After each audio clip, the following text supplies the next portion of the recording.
17 years ago, when I first moved to this country and was in the process of being accepted to seminary, I had to do all kinds of medical tests.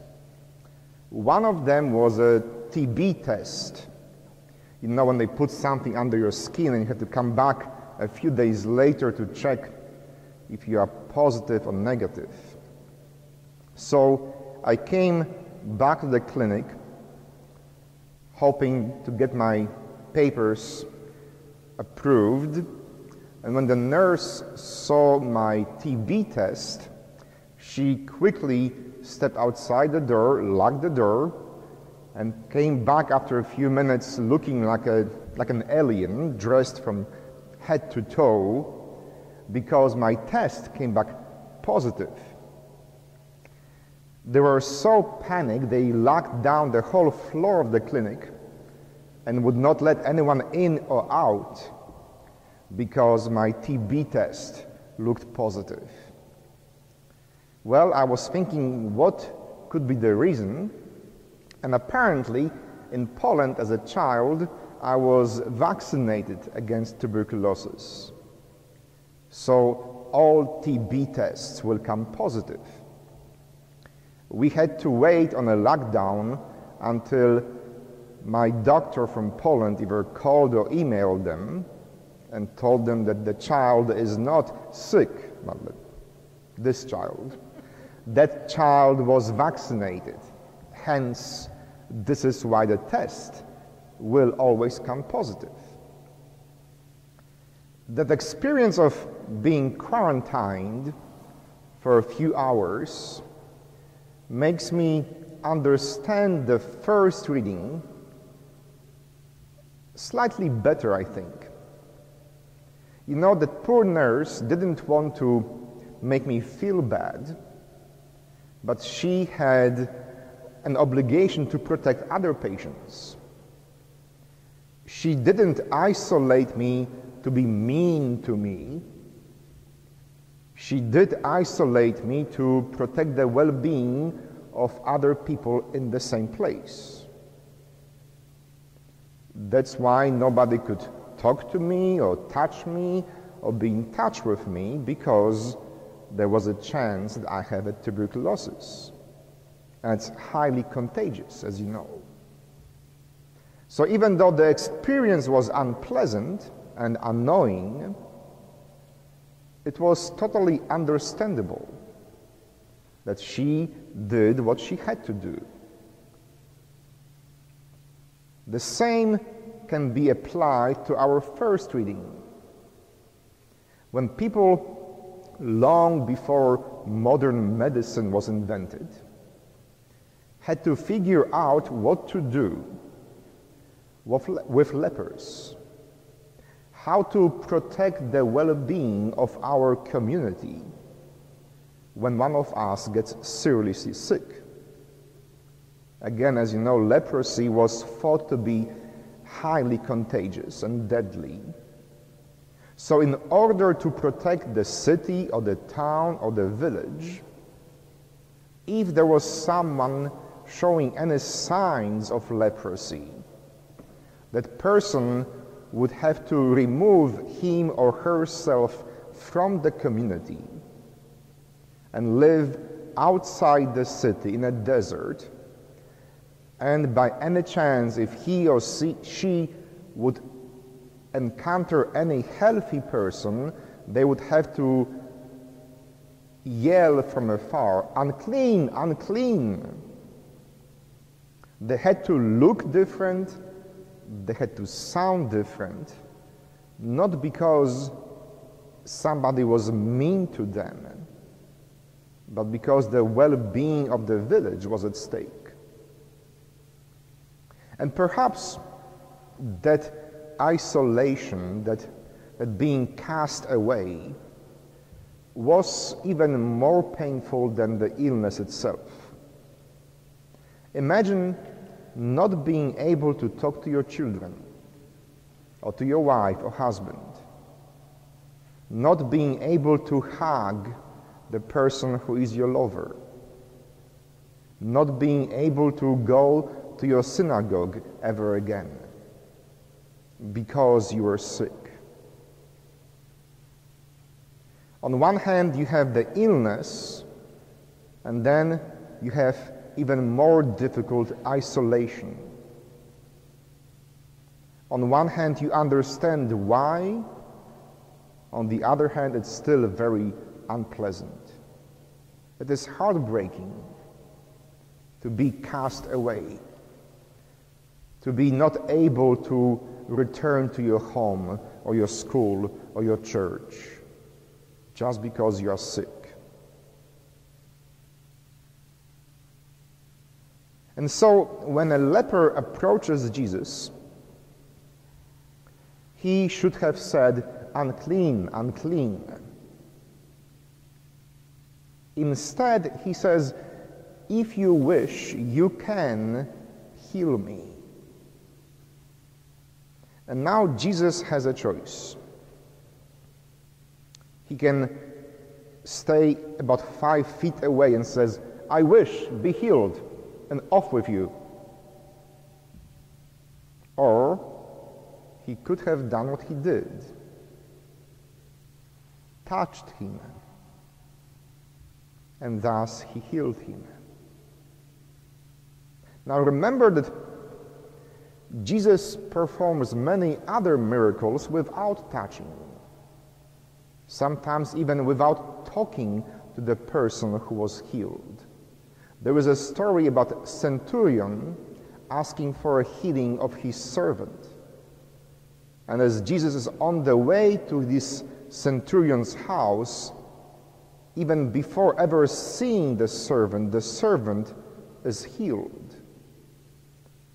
Jesus was not even in the same room with him, and yet healing took place. So Jesus didn't have to touch the leper. He could have said, "Be healed," and the leper would be cleansed. He didn't have to hug, to embrace him, or to touch him. As a matter of fact, he should not touch him.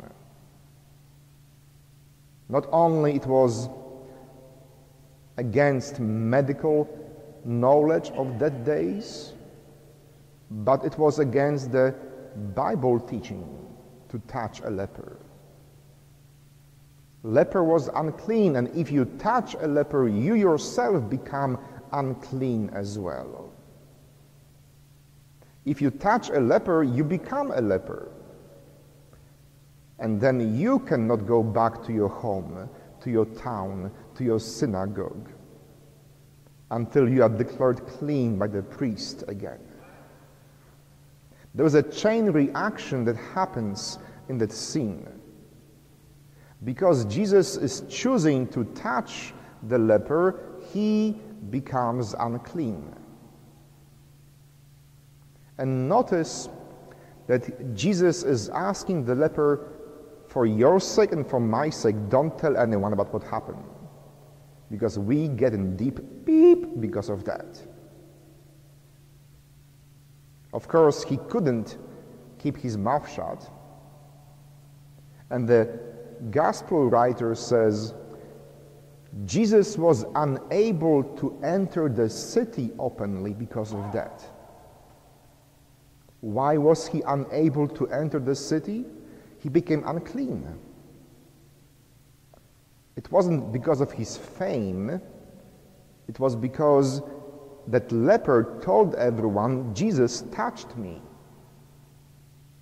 Because Jesus touched him, he is not able to enter the city openly.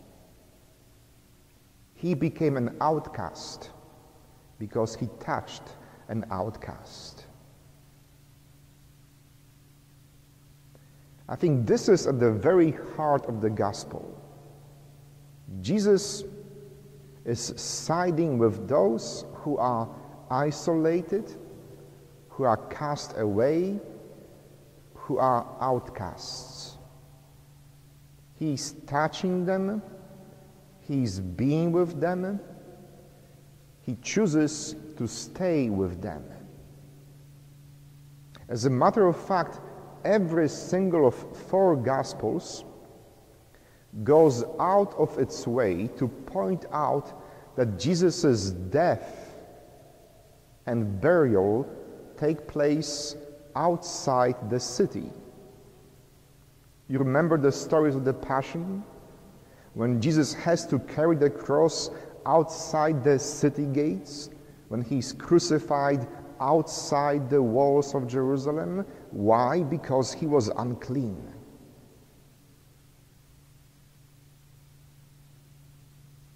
To be unclean, to be isolated, to be cast away, adds insult to the injury. To be singled out as not fitting anymore in this society, in this village, or in this church is a very painful experience. As a matter of fact, there is a word that describes that process of being removed from your community, of being kicked out or separated from your community. Do you know the word? Excommunicated. To be isolated, to be removed from your community means to be excommunicated. Jesus becomes excommunicated because he's touching the leper. Jesus dies outside the city, outside the community, because he was judged to be unclean. If the church is looking for a new mission, this is it. To touch and heal those who have been cast away. To touch and become one with those who have been excommunicated. Not to isolate them further by saying, "You are not welcome here," but to choose to be on their side, to choose to live outside the walls of the city. This is the mission of the church. This is what it means to be Christ follower, to do what Christ did, to touch all kinds of lepers that our church, our society, our politicians deem to be unclean or unworthy. The place of the church, the place of every Christian, is not within the comfort zone of our safe cities, but outside the walls with those who cannot enter. Our place and our vocation is to touch the lepers, to become unclean with them, and thus to encounter Christ. Amen.